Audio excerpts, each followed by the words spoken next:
I asked myself if I should script what I was going to say on this video, but I told myself I was going to speak from the heart. But there's a lot to say when it comes to the conversation and the topic of migration. I am somebody who has had the privilege of traveling to over 30 countries and living in about 4 continents, discovering different cultures and different places. Been very privileged to have had such depth and breadth of experience. And one thing that I have found to be true is that we all, as human beings, share the same desire for love, for acceptance, to feel comfortable, to have our basic needs met. And whether it is in Nairobi in Kenya, or it is in London in the United Kingdom, or it's on the streets of Geneva in Switzerland, or anywhere else that I have been, that need is the same. And that is where I want us to start from. That we have a shared humanity.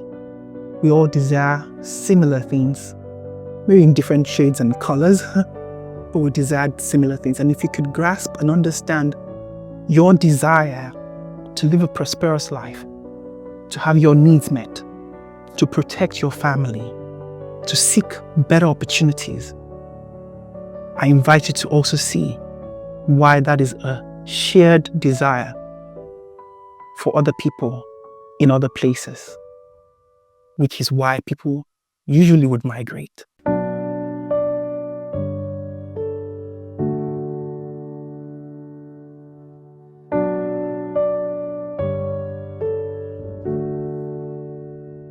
I traveled the way women have been traveling for millennia, and I got married and moved to my husband's country of origin. We've been in Newcastle since the summer of 2023, and I think it's been absolutely amazing. People are so friendly. Yeah. It's been really, really really different perspective coming from Switzerland and you from South Africa. It's been really refreshing to meet such friendly people. My family migrated to the northeast of England when I was about 18 months. So I don't really remember much of the physical journey into Newcastle. I was so young. I came to England in 2003. I came here because my husband, who had been to Jamaica and worked there for 7.5 years. So we met there, got married. And prior to us getting married, he decided he wanted to come back home. So I just joined him on the journey. I remember we moved here when I was about 5 or 6. And my dad was studying here because he was doing his PhD at the time. And I think I remember getting off the plane and I think we had arrived in London, and then we were getting another plane from London to Newcastle. And I think I saw my dad and I was like, oh my gosh, I haven't seen you in so long. Hi, how are you? I cried when I found out we were moving here. And I have never been more wrong. It's an amazing, amazing place. And I feel so totally embraced by this city. The culture in Newcastle has a lot of love around it, and the people as well are really nice. And yeah, that's one of the main things that's always stood out to me about Newcastle, just the culture and the people just in of itself. I love coming to Heaton Park because it feels me as if I was home. The nature is always welcoming, and I like coming here to pray, to be honest, because you can feel safety here, you can feel so secure, and you're always so close to God. I came over to the country at a very young age, and now I work as a social prescriber. I connect people to the community and really work with a lot of people who have many different challenges. I immigrated to UK in 2002, where I could not speak even one word in English. I went to Newcastle College for 1 year. And I got admission to Northumbria University, where I did business studies for 4 years. I worked for refugee service for 7 years in finance, like a finance assistant. And when I saw how the refugees, especially women, struggle to integrate in the community, that's when I decided to create Africa World Recycling to help them.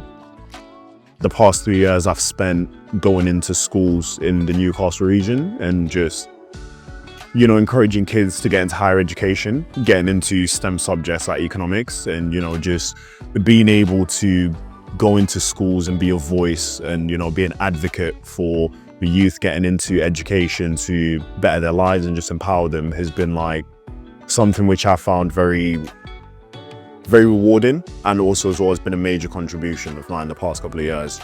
I've been really involved in my community. I've been a school governor.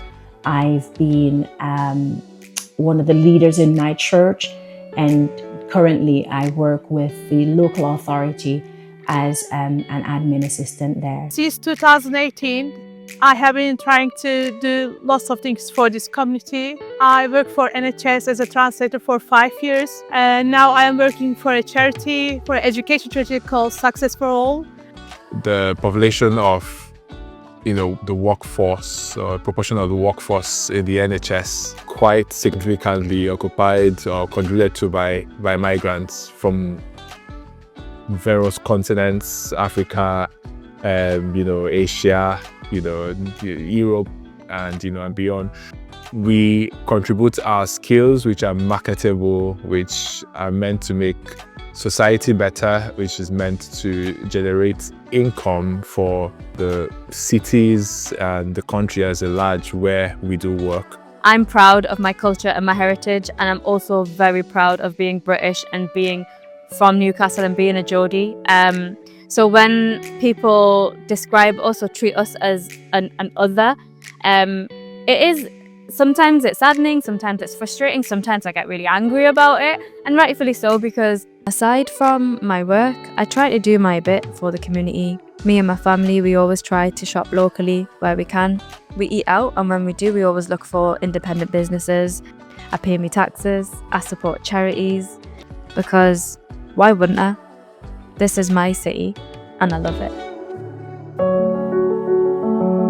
Migrants have so much that they're bringing into different places and different cultures and countries, and I can't think of a single country where there hasn't been influence by migration. So I really think we should be continuing to embrace humanity's migration all over in different parts of the world, basically. Diversity is a strength. We are better off when there is diversity at any table. And even coming here from Jamaica, and some of the thoughts and ideologies that I had that have now been influenced by the fact that I've lived in Britain for so long. The same was true for my husband when he went to Jamaica, and the impact that had on him, because he was interacting with Jamaicans and seeing a different way of life. And I think that society benefits from so many different perspectives and mindsets, and that's how society grows. I think you stay the same if you're with the same people, learning the same things. It doesn't expand your mindset at all. It hurts to see the way the media is always portraying a negative image of immigrants.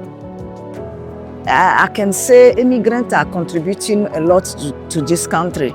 You know, migrants have their own set of skills, and they have their own potential as well to contribute to the economy. And I think a lot of the times we're just advocating for the same opportunities that everyone else has, you know, to be able to make a difference. So when you say to a white person that they have white privilege, they're like, what kind of privilege do you mean? Because they see privilege as living posh. But really, to not be judged because of your race is a privilege. To be able to, I'll share a story.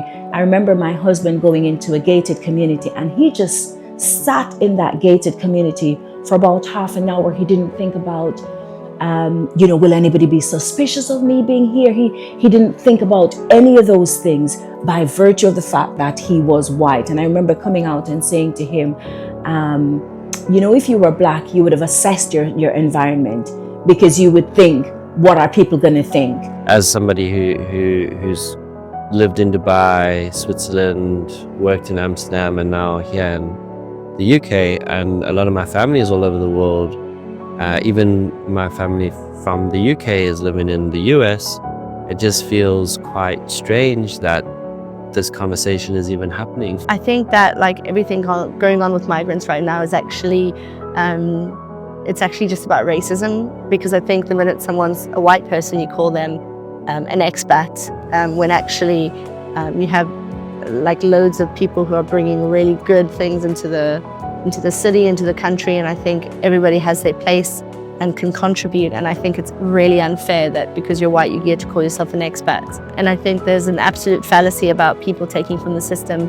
I was on the bus with my mum and we were going home from choir practice, and like these kids were on the bus and they were just like, go back to where you came from. And I was so confused. I was like, are they talking to me? And my mum was like, oh, like just ignore them. And I was like, no, I'm not gonna ignore them. Like, I was like, are you talking to me? And they were like, yeah, we're talking to you. Like, get off, we don't want you guys on the bus, like you're just corrupting the bus. And I was like, there's no way you're talking to me, because for one, I don't even know who you are, and it's such a very like uneducated thing to have, like mentality to have in the first place. Like, you're literally a kid. Like, I think growing up, we've always been told that like you want to be the change that you want to see in this world, and the change I want to see in this world is the eradication of racism and I think that little misjustice, like, it really upset me, because I just thought like there's actually no way that somebody like taught this kid how to be this way. Like, because kids, I think we like to think like kids don't learn anything, but like the parents might never have like said anything actively about somebody that they know, but it's all the little like microaggressions, or the little like passing comments about, oh, black people this, Asian people this, that and the other, migrants this, migrants that, and then it settles with those kids, and then they start to have all this like hate for other people. Somebody told me that we don't care if you are dying over there. We don't just want to see you. If people have a better life in their country, they will not immigrate. Everybody immigrates. British people used to immigrate as well. I think the feeling is sometimes that I am not a human in the sense that if I make a mistake in some sort of bureaucratic sense, there's no allowances for me. It's game over. And faced with questions like, will your son, who is a British citizen, be affected if you don't get a visa here? And it just feels like, of course, you would never ask a human if they would be affected by being separated from their child. And so there does feel sometimes like there's a lack of humanity given to migrants. I think I'm also just so aware that I am the top of the food chain of migrants. I am the most palatable of all migrants, and it's still really tough for me. So I just cannot imagine how hard it is for some of the people for whom real uncomfortable place it is to be. Something I feel like would benefit people of our community is if people in leading positions just actively listened to us. If you consider yourself an ally, a really great place to start would just be actively listening to black and brown people and understanding what would benefit them, because we are the people that are being impacted by racism, Islamophobia, and when you actively listen, I feel like that's when you're going to come up with the best solutions and plans for better outcomes. It's important to recognize that every individual is different because they are an individual, and not necessarily because they come from a particular place or a particular society or ethnicity. I think if people just understood that we're not here for a handout, we're here to just have the same opportunities as everyone else, because we also want to just be able to change our lives as well.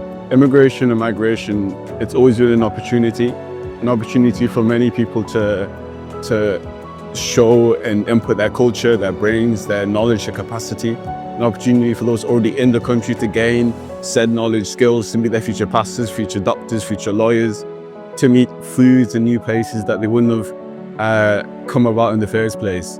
So I'd say to many, to everyone even, that just to embrace migration, embrace immigration, embrace the people, embrace the culture, embrace them, because it's not always bad. This exhibition is starting off at the Civic Centre in Newcastle, but would move on to 1 Strawberry Lane come January 2026. So if you missed the opportunity to see it now, that is another chance that you have to come through to 1 Strawberry Lane in January 2026 and to witness the photographs for yourself. If you want to discover more of the stories, please go to my website where there'll be more details.